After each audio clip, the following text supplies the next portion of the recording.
Let's give it a go. I am Beth Chesterton, and this is Get Ignited.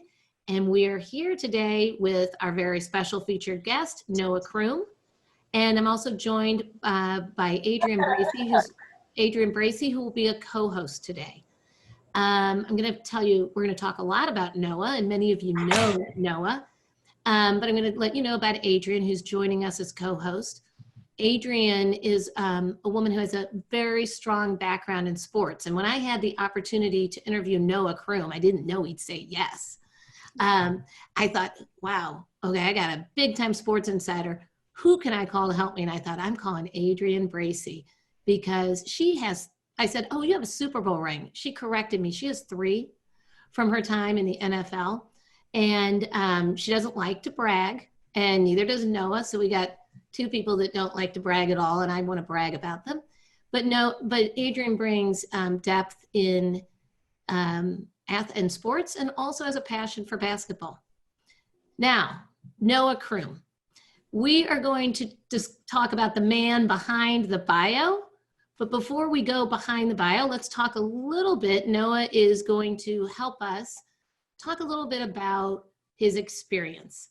So you will notice this is a Get Ignited conversation. I'll tell you a little bit about what that is. When the pandemic hit back in the US, I should say, around March, I wondered what could we do to try to help people. And I unfortunately didn't have any medical skills whatsoever. So I thought I will try to create something that can help people discover their genius. And we named it the Ignite Method. And I thought, well, I'll start doing this and see if it matters. And I started doing this every single day, not the Get Ignited conversations, but the Ignite Method, 55-minute workouts for your mindset to help you discover your genius. And people just kept coming and coming and coming. It became something. So then I thought, what if we started hosting Get Ignited conversations? And the first guest we had was on the front lines, and she was in New York City in the peak of devastation. And she joined us from her apartment, a young woman who did not know she could even perform under pressure. And here she was being the lifeline between families who had people in the hospital terminally and deathly ill with COVID. She was like 24 years old. So we started there. And then we had somebody who'd been unemployed, who was one of the millions affected by unemployment. And she started an organization called Laid Off Lounge to help people. And so it went. And it's just kept going. Last week we had a 4-time Grammy Award-winning producer on Broadway who was generous. People have been generous enough, like Noah, to give us their time. And like you, who are the guests who are here, who form the community today. We've had some really exciting conversations. And we try to get people like Noah who are fascinating, who've had really interesting careers, who are willing to share with us a little bit about their journey. So one of our tenets is you cannot see yourself without the help of others. Please chat in as we go. Anything you're admiring about Noah, anything you're wondering, and we will get to the chat as we can. Okay, Noah, without further ado, let's start with you, the man of the hour. You are obviously have a phenomenal education, a Stanford grad and UVA Law School. And then you went and tell us a little bit about your first job. My first job out of law school, I worked for a firm called Latham and Watkins. I was a corporate associate in New York. It was a great time to be in New York. The legal profession was thriving. My firm had a lot of interesting clients and a lot of interesting work. And so, yeah, it was great. Well, so then you worked a little bit, I mean, knowing you now, everybody who knows Noah, he has a huge personality and competence. Okay, they don't always go hand in hand, right? Competence and personality. He has it all. He has the award-winning combination. You could have gone into. It looks like you were working in the courts. Were you working? Can you tell us a little bit about that? So after I got out of law school, I clerked for a year in Wilmington, Delaware. Another great experience. I worked for Justice Walsh of the Delaware Supreme Court, who was awesome to work for. It was a really good experience, but wanted to work for a firm and sort of have that corporate experience. And I'd spent the summer working at Latham and liked the people and really liked the culture. So I went there after leaving Wilmington. Next stop, it sounds like, was the MBA in New York City. Yeah, I went to league office. So what had happened was, there are a lot of very large law firms in New York, and a lot of associates go there and work and then matriculate to other jobs. I'd actually been interviewing with a number of investment banks at the time. And the search firm who I had been working with got a placement at the NBA league office. Gary Bettman had just accepted the commissioner position at the NHL, and a number of people had been promoted internally, and so they were hiring a number of young lawyers. So I interviewed and got the job. Not something that I necessarily had in my crosshairs, but I'd been a sports fan, not as much an NBA fan for most of my life. But, the timing was right, and it turned out to be a great opportunity. I worked with some great people, got to meet a number of people on the team level, and that really led me to my next opportunity in Vancouver, British Columbia, where I became the assistant GM of the expansion Vancouver Grizzlies. And then later managed the Minnesota Timberwolves, right? And then, so after Vancouver, I spent 15 years with Goodwin Sports Management, and we represented at various times LeBron James, Kevin Durant, Dwight Howard, Jamal Crawford, and a number of other NBA players. That was another exciting opportunity. That was before I had a family initially, and I was still relatively young. So that lifestyle was something that was not a problem. But once I got my own family and started to settle down, it became much more difficult to chase 18-year-old kids around. Okay, so I stepped over this, but when you were with the Vancouver Grizzlies, you tell us about that experience. Vancouver was great. I was at a point in my life where I was ready to leave New York. I'd never been to Vancouver, but had gone to college on the West Coast, and so that had some appeal to me. So I went out there the first time to interview and fell in love with the city. I don't know if you've been there, Beth, but it's a great city on the ocean, really great food, really great outdoor activities, and love the city, love the people, met my wife there, so it turned out great. Okay, so then it sounds like when your team moved to Memphis, then you decided. Yes. So my wife was there then, and I wanted to stay in Vancouver. So was looking for a way to stay involved in the NBA and continue to live in Vancouver. So I joined Goodwin Sports and was able to live in Vancouver. Their office was actually in Seattle, which is a relatively short drive down I-5. It turned out, and I ended up doing that for 15 years. So it was great. Really? That's interesting. I can't believe how much time has flown, right? Well, yes. Then Minnesota. So tell us about. And then I moved to Minnesota in 2016, to work for the Timberwolves, a team that had not made the playoffs for a very long time. We were fortunate enough to make the playoffs my second year here. So that was exciting. And then left the Timberwolves in 2019. Okay. Yeah. Okay, and then now you're with the General Counsel and Partner with Beautiful Game Group. Can you tell us, for people who don't know, what that is? Yeah. It's a sports-focused private equity fund, and we invest in high-growth global sports, primarily football, soccer to most Americans, but it's a really exciting area right now. There's a lot of activity. Some COVID related, and some really a function of people who are interested in owning professional sports teams, but feel the prices of teams domestically exceeds their budget. Mm-hmm. So it's a very exciting time to be in that field. I'm not surprised you found yourself in the intersection of some early interests and sports. So in terms of one of the things when we talk about the man behind the bio, when you and I spoke, I thought it was so interesting. I would picture that as an agent that you would be developing people and have such an opportunity to shape the futures of these talented, athletes. And then you really told me that it was through managing teams where you got the most opportunity. Can you speak a little bit to your passion for developing talent and men? Sure. So after my first stint with the team, one of the reasons I became an agent was that I really wanted to have more direct influence on young men, primarily young African-American men, who perhaps needed some guidance. And I think, like a lot of team personnel, I often wondered why agents didn't have more control over their clients and couldn't help them make better decisions. Once I became an agent, I realized it's really very hard that while you do have a close relationship with your client, oftentimes you are not spending a great deal of time with him, and you're not the person who has the most influence on him.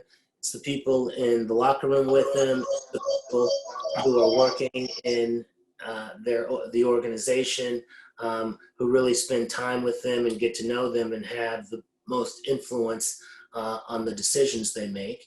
And often as an agent, you're really doing everything you can to maintain the client. And so that really made it hard, I think, to have the kind of impact that I'd like to have.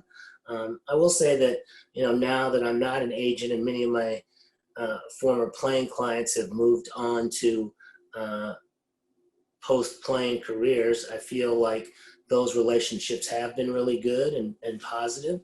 But when I joined the Timberwolves, I felt that I was in a position after being an agent where I could really have an impact on a number of players, develop really strong, positive relationships with them. And I found that really valuable. It's interesting. I was listening to your podcast where you're talking about even mental health and how much that's a part today of being a manager and working. Can you talk a little bit about that? And in a way, I think for many years, when athletes, particularly male athletes, played sports, that was something that was often overlooked. And I think people assume that professional athletes who have a lot of money and access to a lot of things don't have the kinds of issues that normal human beings have, but that's not true. And certainly wanted to put players on my team in a position where they could reach out for help if they need it and have the kind of support on the court, off the court, with respect to their personal lives, and quite frankly, that extends to their families, that could help them be successful on the court. So really tried to create a structure around them that valued that. I love that. And I can imagine what a great job you've done with that. Adrian, I think it'd be great for you. Adrian had some questions that are related. Adrian, what are you thinking about right now?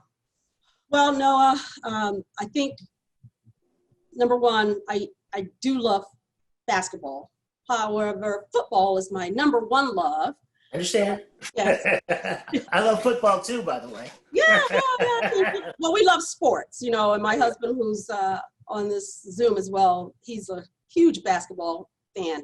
But for me, Noah, what I wanted to know, your perspective on the NBA, particularly because I know that's a big piece of your career. What I noticed this summer during the NBA playoffs, I mean, just the whole game, they got it right. And I know the NHL, they also did the bubble. And so I was really impressed with that whole setup. I was wondering if you could just talk a little bit, your thoughts on that, the bubble, and I'm just curious. And then that's number one. I do have a couple more questions, but I wanted to start there. Okay. Yeah. I mean, I think the NBA did a great job. I mean, obviously the stakes were very high. I mean, the revenues generated by the NBA completing the regular season and then completing the playoffs were significant. And so I'd say no expense was spared. Obviously the protocols that were put in place did a great job of preventing anybody within the bubble from becoming infected. And basketball had the benefit of having the smallest roster and support staff of any of the other sports. So it really was custom made for a bubble type environment. But hats off to everybody at the league office and the job they did. I know they worked around the clock. I know it was a highly stressful situation. As I said, the stakes were very high from a financial standpoint and also from a health standpoint, with the backdrop of all the social justice issues that were going on. It was an interesting summer and fall for the NBA, to say the least. Great, thank you. And I have the same sentiments. And I always brag, like, they did it right. And especially with the whole COVID-19, it's just amazing to me that they didn't have to shut down at all during COVID-19. I mean, it was just amazing. And then I do have a couple more questions, but since this is a fireside chat, Beth, I just want to make sure that I play off of you, or do you want to ask Noah anything else before I get to mine? No, I'd love you to spend some time just asking the questions you have with Noah. I'm on the edge of my seat. Okay, great. Okay, well, I'll continue. So Noah, my other question was, when we talked about, and this is what I saw in the NFL, how players that become millionaires sometime overnight. Sometime they're 18 years old, 20 years old, and then people, they think, wow, they're set for life. But I know in the NFL, there were so many players that I remember watching on the internet selling their Super Bowl rings because they were broke. And I was just wondering if you could speak a little bit about that, especially being an agent. Yeah, no, it's tough because obviously many of the professional athletes come from relatively modest means and don't necessarily have the experience or knowledge really to deal with large amounts of money. And also because they're so young when they make their money, unlike most people who have a bell-shaped curve with respect to their income, athletes are making millions of dollars in their 20s. And they have a lot of pressures on them and a lot of people around them often who don't really understand what it means to make $10 million a year. For example, now in the NBA, there is escrow.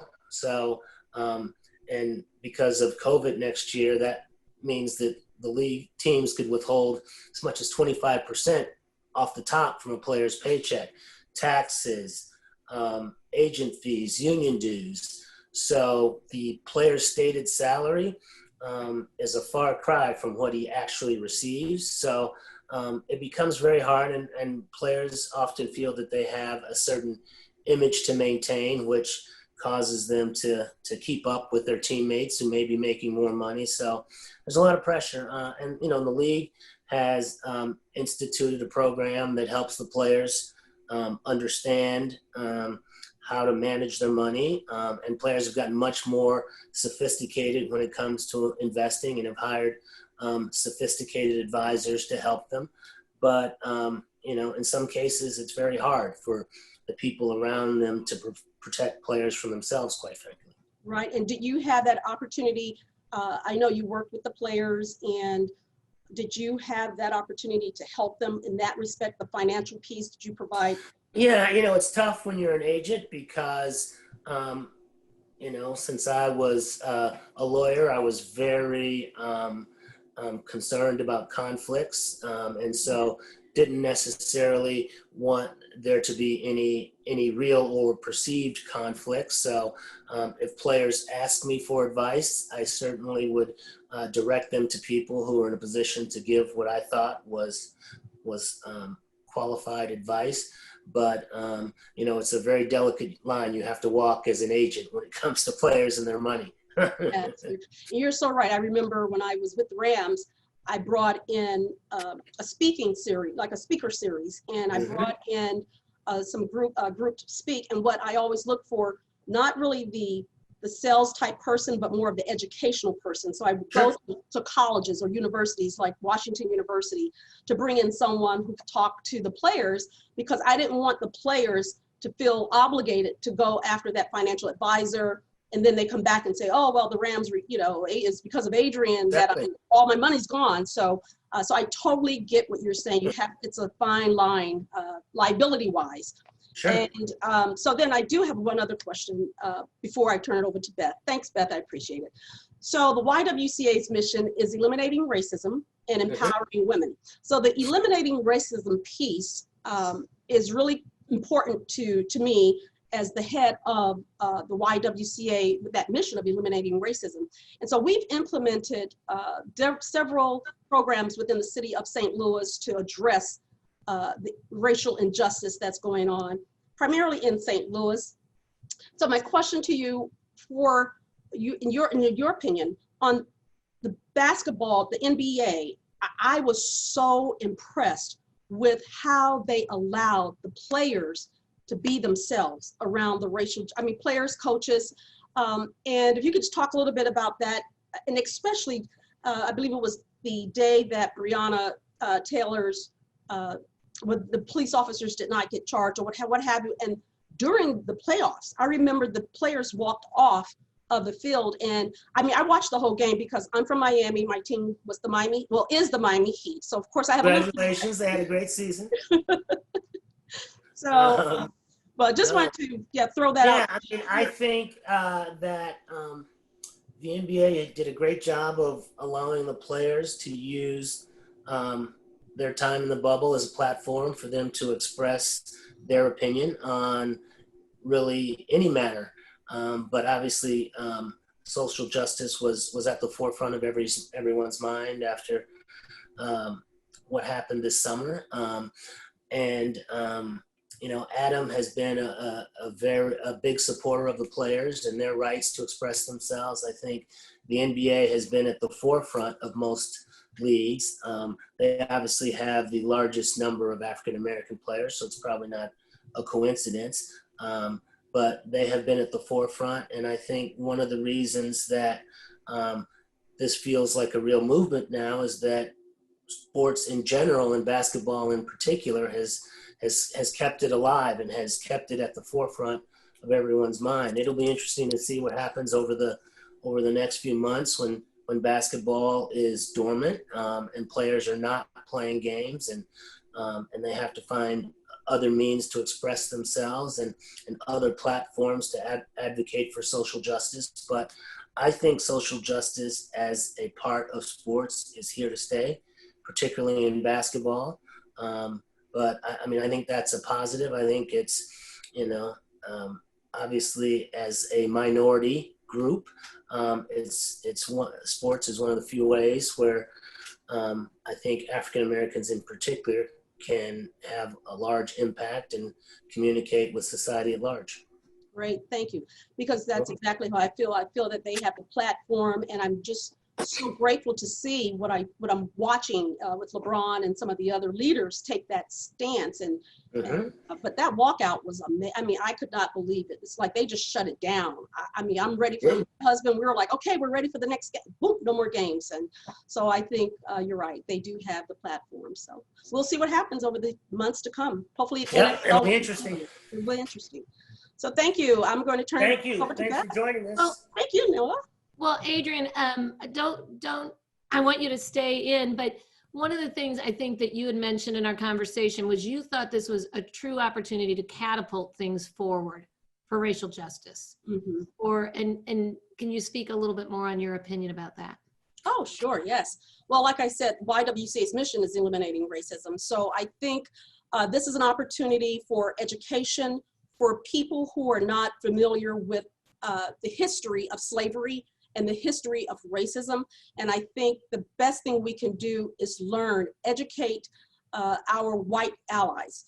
Because I think once, at least with our program, it's called Witnessing Whiteness, and it's a safe program here in St. Louis for white allies and friends to get together and understand and learn the history of racism, because a lot of them, they have no clue. It's not taught in school at all.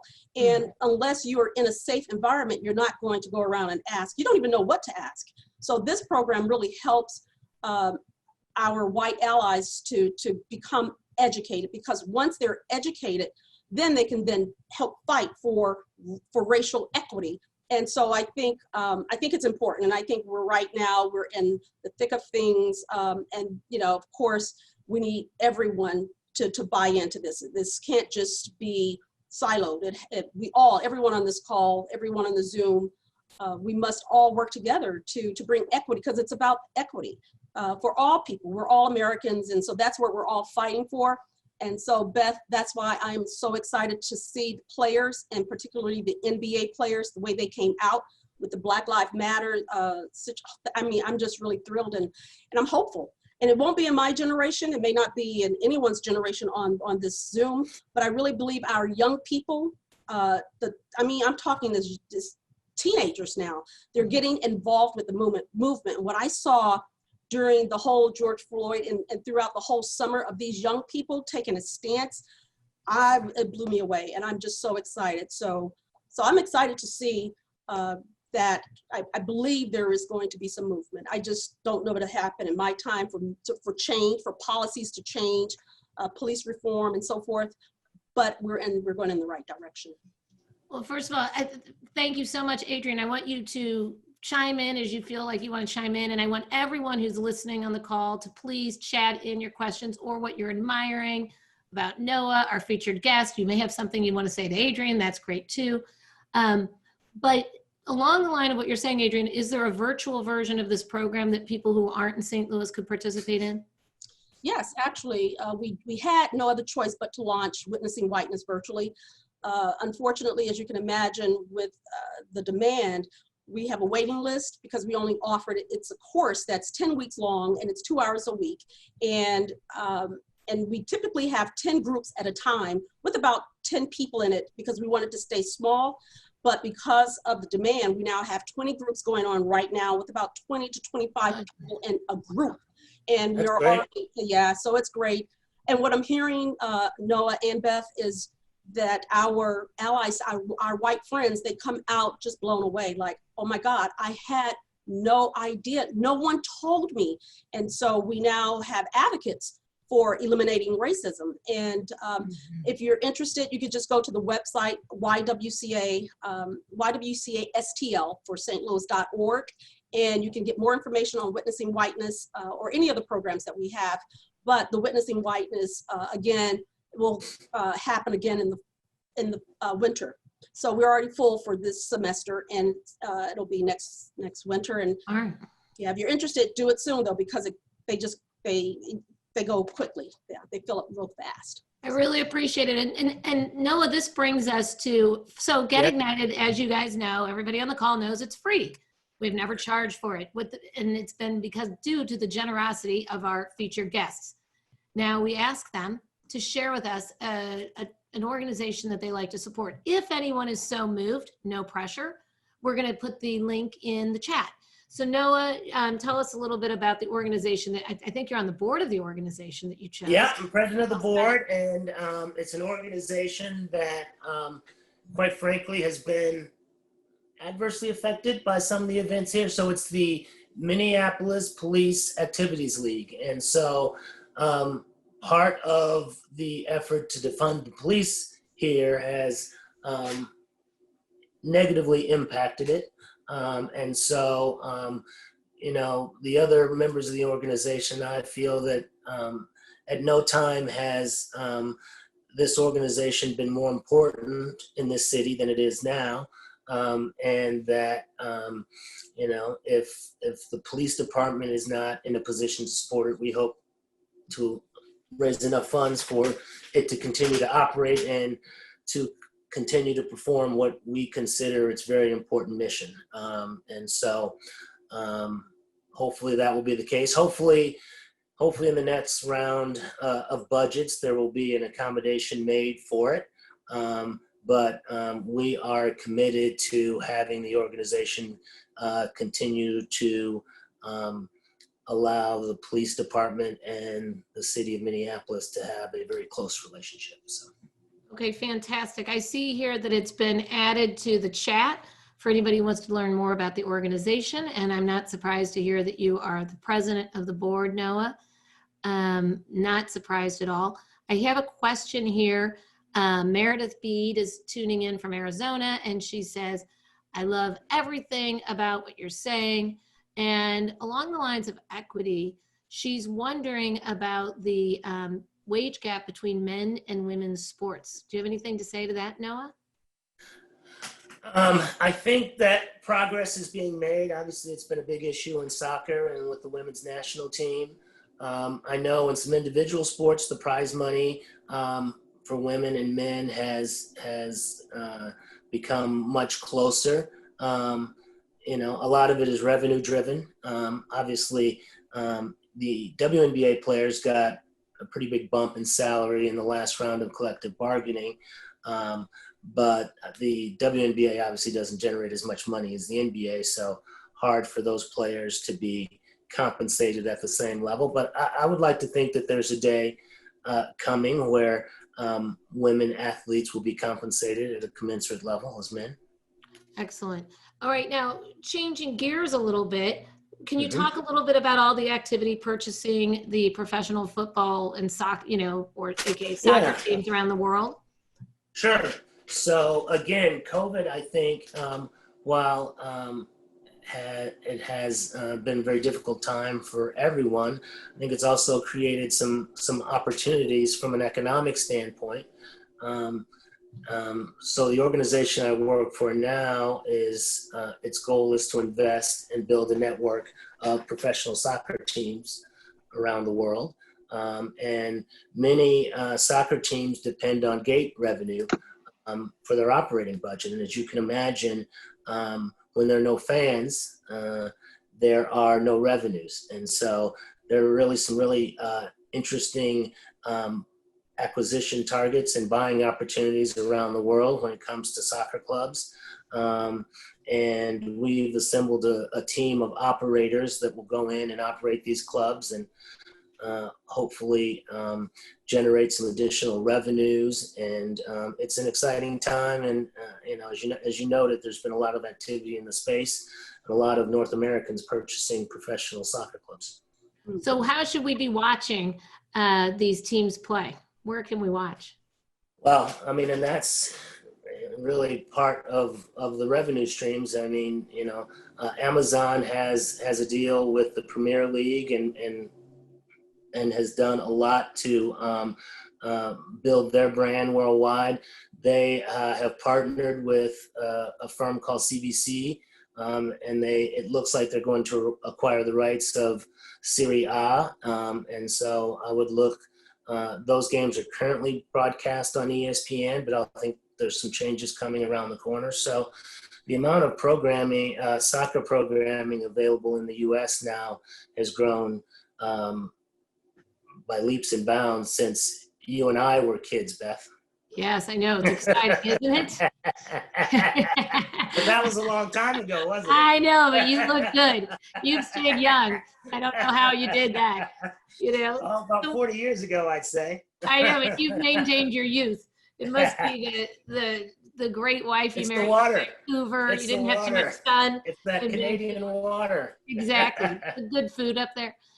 Now in Minnesota too. So tell me about what's your life look like today? Gosh, I'm home. I've got, in addition to the beautiful game group, which is relatively busy right now, and a lot of Zoom calls and a lot of networking. I'm also advising a tech company, which has been a lot of fun, and I think, like a lot of folks, working on some programming for the masses. I was involved in a sports and business conference at the Ross School of Business at the University of Michigan for several years. And now, because of COVID, we're going online. And so look for that to be launched sometime in 2021. But I think it's going to be called the Sports and Organizational Dynamics Institute. So Interesting. Okay. Well, we need to add that to the chat. Where would we look that up? Just through? The conference was through the University of Michigan. And so you can read about the conference there. but the actual institute has not been launched yet. That's still in the planning stages, but it's coming. Excellent. Okay, so I want to encourage people to chat in any questions. One that I have for you is if we know young people who want to get into sports, not as athletes, any suggestions for them? Network. I can't tell you how many people reach out to me who are interested in sports and looking for opportunities. Happy to chat with anyone. But opportunities come, and if you're in the right place at the right time, oftentimes you can take advantage of them. But it's in some ways a very small network and hard to get into at times, but I'm often amazed at the ingenuity of people. And as I said, people reach out to me on LinkedIn all the time and ask for my advice or my assistance, and I'm happy to help anyone I can. Clearly, Noah will often say yes to helping because he said yes to coming on Getting Nugget. I didn't know if he would. Beth, on that note, I would just like to chime in a little bit on that note, just to piggyback on Noah. And a lot of times, young people, they get fixated on teams, thinking that they have to work for teams in sports. But you have so many companies, corporate America companies that they can work for, like Coca-Cola, they have a sports division. Pepsi, they have a sports division. Nike, they have a sports division. I mean, so there are other areas that they don't have to always work for an NFL team, an NBA team, an NHL team. So I would definitely suggest that. And another way to get in for anyone with teens on the call or young people is internships. Internships is one of the, for the Rams, we hired a lot of interns. And it's a win-win, for both. Unfortunately, for the young people, they get paid lower salary, and that's I guess the downfall. But you're in the door, and once you get in the door, then hopefully I've seen so many interns. I remember one of the interns for the Rams. She's now a vice president for the Rams out in LA. So she started out as an intern and is now one of the vice presidents there. So internship is definitely a big key. I love it. You have to, and being paid to learn, right? So you're an intern, you may not be making as much, but you're learning a lot. And as Noah said, you're networking. Mm-hmm. Noah, do you have anything you want to say to that? No, I think that's tremendous advice. I think I know a number of people who found their way into professional sports through internships. And so I think that's great advice. And I also agree, working for a brand or someone who is affiliated or works closely with a professional sports team or organization is another great way to get in. And I tell people to distinguish themselves as well. I mean, I think that everyone thinks they have to follow this exact path to get to this exact point in life, but I think it's actually the opposite. You should do something different and distinguish yourself from the masses, and then you might have a better chance of getting wherever it is you'd like to go. Now, what would be an example of a way to distinguish yourself? Something that you do that trick question. Following a line of study that might not traditionally be, people might not traditionally would think would lead you to sports. Maybe getting a PhD in some completely unrelated course of study, or going and studying some subject and developing an expertise in an area that people not necessarily believe is related to sports, but that you can draw some comparisons. I was approached at some point not too long ago by a gentleman who was working in college admissions who wanted to get into sports. And I told him he should come up with a way to compare the admission process for a major university with the draft, and use that to support his application to teams in any number of sports to work in their scouting department. I'm going to guess that there aren't many people with that kind of background working in scouting departments. So that would be an example, I guess. Very creative, Noah Croom. Very creative. So this is the kind of way that it sounds like you spend a lot of your time when you're not busy running the world, so to speak, or with your family, that you're helping others come along the path? Well, I'd like to. I mean, I think I have an obligation generally, but also as an African American to help create a pool of qualified applicants. And so, I was a little disappointed to read the comments of the CEO of Wells Fargo a few weeks ago, who didn't think that there are enough qualified minority candidates for him to hire in his organization. So I think everybody has this obligation, but I think African Americans probably have a greater responsibility. I felt that was a disturbing quote as well. Sometimes it's about maybe not being connected enough to people, right? So it's about relationship building, and maybe you should do something about it if you feel that's the case, right? Yeah, right. And sometimes it's an excuse. That's kind of what I have experienced in my lifetime. Well, we just can't find enough qualified candidates, and so it's an excuse for some people. And for him to get, he might be not hanging in the right places. Well, if you're hanging in it, Exactly. If you keep looking in the same place, you'll probably come up with the same kind of people. Yeah, exactly. Who might look just like you. Exactly. What do you see on the horizon in the industry? What's exciting to you? Well, obviously a tough time with COVID. I mean, I think that the next couple of years are going to be tough from a revenue standpoint for a lot of sports. Obviously, a lot of changes in the schedule, but I think, first of all, from an investment standpoint, I think the category is strong. I think teams will regain their value.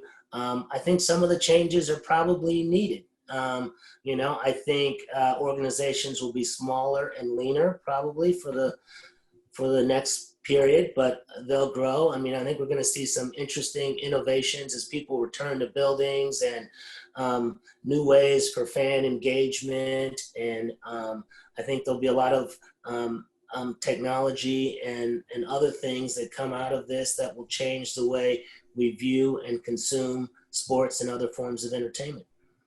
It's really been amazing to see what's been happening with all the restrictions. Mm-hmm. Now, here we are on this call. I see some old friends have arrived, and many old friends are on this call. I want to see if anybody has some old friends too. It's a great time. Sorry, I know. I see some friends. Some are old, some are young. Did think as your friends were signing up, and each one looks more interesting than the next. It seems like you've maintained a lot of old friendships, and you've made some really new, interesting. I have been very lucky. Yes, I appreciate everyone joining us here today. Somebody wants to know, okay, what is Noah's thought on leagues supporting gambling, DraftKings, etc.? Well, I mean, when I joined the league in the mid-90s, gambling and sports gambling in particular were anathema. David Stern would never permit it. I remember they wouldn't even allow state lotteries, even those that didn't have gambling on sports as part of their menu. There was the separation between sports and any form of gambling was huge. But I mean, the revenue stream obviously has changed all that. Mm-hmm. And the opportunity for leagues and teams to create additional streams of revenue has really brought about change. I don't have any moral problem with gambling. And so I'm not bothered by it from that standpoint. And as long as it doesn't affect the integrity of the game, I have zero problem with sports gambling.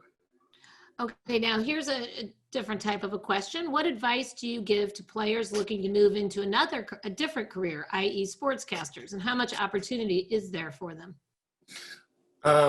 One of the things I believe strongly in, from sort of my theory on player development, is that for players to be successful, they need to have a passion for the game. So, I mean, the first thing I would look for is skill and talent, but that needs to be supplemented by strong passion for the game. And I say that, and when I talk to young players, I certainly let them know that there are a host of opportunities that are available to you after you complete your playing career. And whether your career is 1 year or 2 years or 20 years, if you have a passion for the game and are interested in remaining in the game, there will be a plethora of opportunities. So very early on, I try to make, whether they were my clients or players on teams that I work for, aware of that so that they use their time with the team to network and develop relationships with people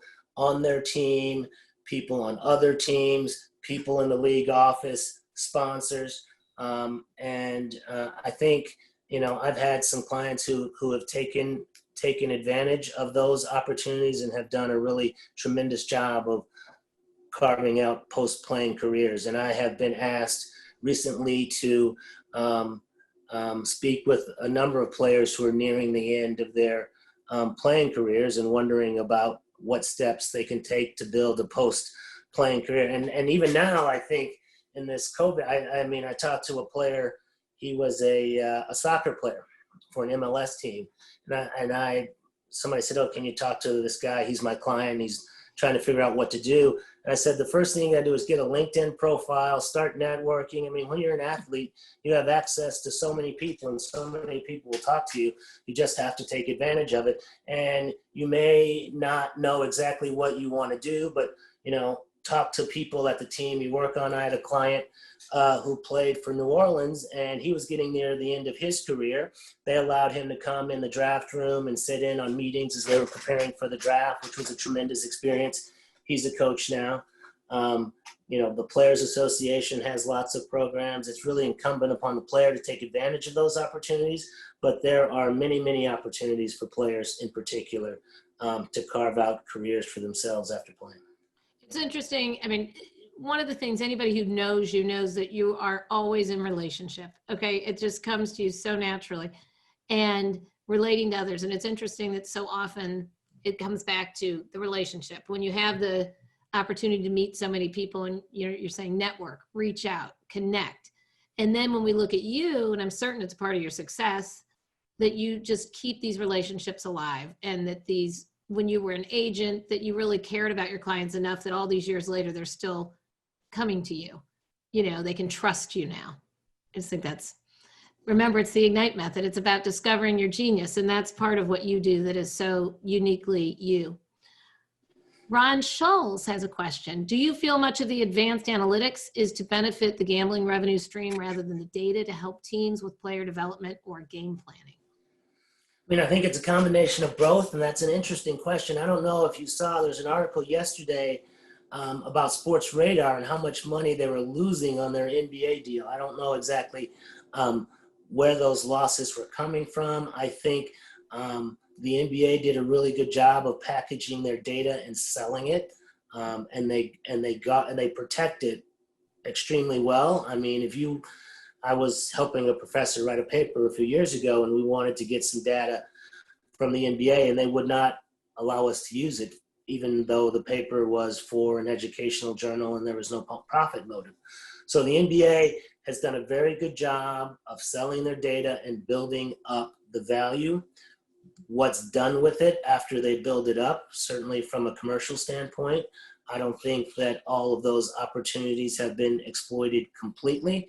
So I think that's to be determined. But from an analytical standpoint, I a lot of resources, and some teams have very large analytics staff. A lot of resources are put into exploiting that data on that side of the business. So. Another question has come in about what is the ownership structure of the soccer teams? It varies from country to country. Some are traded publicly.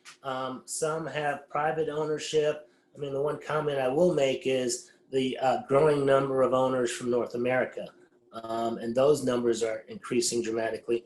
There was a period where there was a trend of growing Chinese ownership. That has sort of died down, and a number of Chinese investors have sold their teams or have encountered financial difficulties. But what we've seen in the last 6 months is a number of North Americans purchasing teams. So it's an interesting trend. I think a positive one at that. Okay, what do you read daily? What do I read daily? I usually start with Hoops Hype, which covers the NBA, soccer publication, Off the Pitch, Sportico, yeah. And I get up early, and I usually use that time to listen to podcasts. So, What do you listen to? Wouldn't you like to know? What do you want to tell us about? So I listen to ESPN Daily. I like that one because it's short, 30 minutes, so I can digest that pretty quickly. I listen to Tony Kornheiser has a podcast. It's on three times a week now, so I listen to that. And there are a ton of soccer related podcasts, as you can imagine. My favorite is one called The Price of Football, which talks about the finances of football teams and sort of the money behind soccer, primarily in the Premier League in the UK, but around the world generally. Now, being this at this ripe age that we are. Ripe is one way to describe it. What is your, who do you admire? What do you admire in people now? What do I admire in people? I admire people who can, who are consistent. And by that, I mean, who can deal with life's ups and downs and remain the same.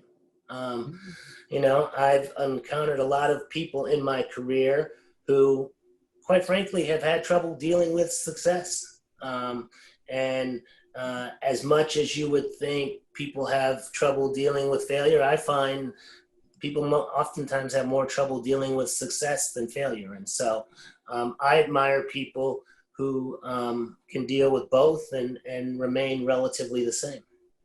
Okay, excellent. Now, Graham Wall, you have a question?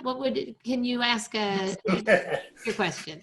I do. I'm coming to you from Vancouver, British Columbia, Canada, and I had the great pleasure of working with Noah Croom in our early years, where we were up against a lot of challenges with our NBA team in town, and we all had very much admired Noah and all the great work he was doing at such a young age in the NBA, and it's great to see him today, and Ms.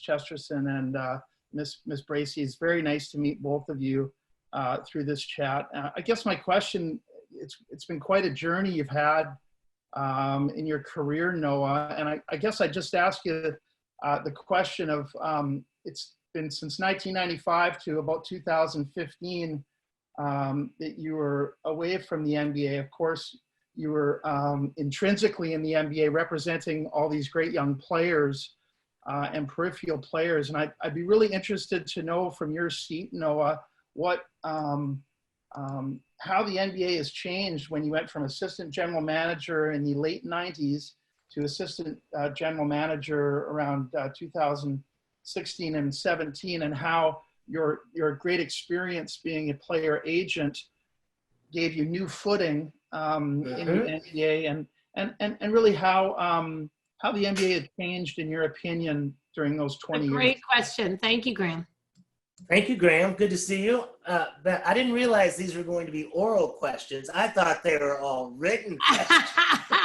We made an exception for Graham Wall. He wanted to speak it. How has the NBA changed? Well, first of all, the dollars have changed dramatically. And I remember when I was actually in Vancouver from 1995 to 2000, but was at the league office for 2 years before that. So when I was there, the minimum salary for an NBA player was about $150,000. This is for an entire NBA season. And it was not scaled based on years of service. This was whether you'd been in the league 1 year or 10 years. Now, a rookie next year will probably start at just under $1 million a year. That's for the minimum. And for a player with 10 or more years experience, you're looking at a number that's going to be close to $3 million. Now, there may be some adjustments based on the revenue shortfall, but let's just assume those are the numbers for the sake of argument.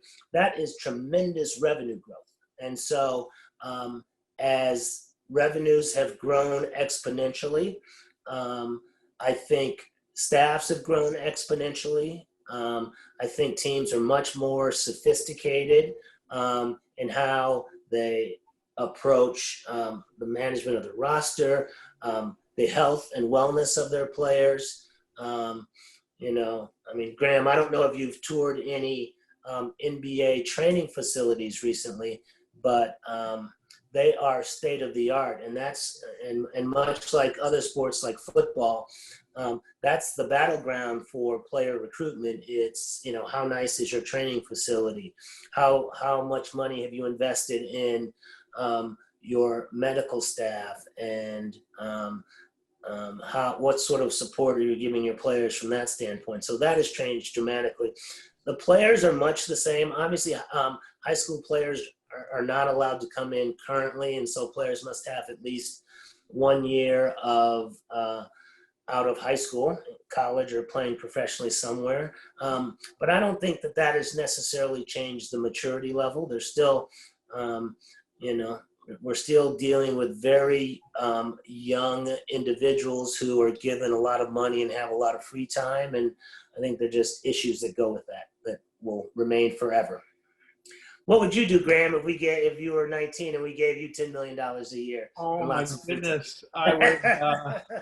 I'd have trouble with that, and I could use your counsel, I guess. We have Adrian. Are you there? Adrian has one last question. Sure.